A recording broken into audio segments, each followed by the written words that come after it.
La mythologie égyptienne est un véritable labyrinthe de dieux, chacun portant en lui une facette de cette civilisation fascinante. Aujourd'hui, plongeons ensemble dans les eaux troubles du Nil pour découvrir Sobek, le dieu crocodile.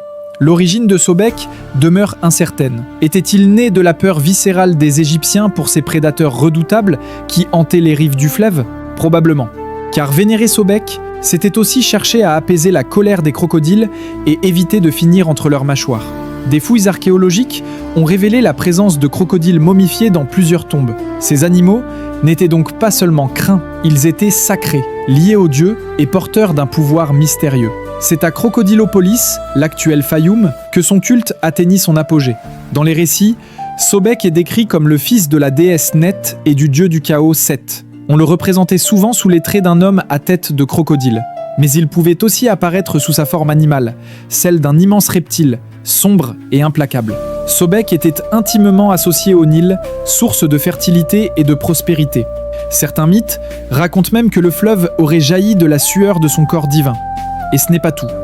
Sobek joua aussi un rôle décisif dans le mythe d'Osiris. Lorsque le dieu fut démembré et dispersé dans les eaux par Seth, c'est Sobek, sous sa forme crocodilienne, qui aida Isis à retrouver les morceaux du corps. Ce geste fit de lui un protecteur et un guérisseur capable de ramener la vie et d'apporter le renouveau.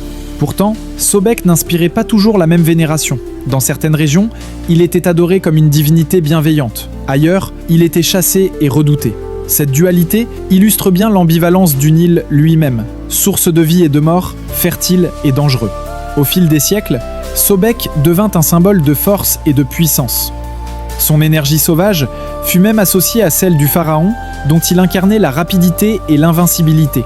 Durant les 12e et 13e dynasties, son culte prit une importance majeure, au point que plusieurs souverains intégrèrent son nom dans leur propre titulature. L'une d'entre elles, Sobek-Néferu, fut la première femme connue à régner seule sur l'Égypte. Son nom signifiant littéralement « la beauté de Sobek ». Sobek, dieu ambivalent et redoutable, n'était pas seulement la peur incarnée, il était aussi la force protectrice, le gardien du Nil et le garant de l'ordre dans un monde sans cesse menacé par le chaos.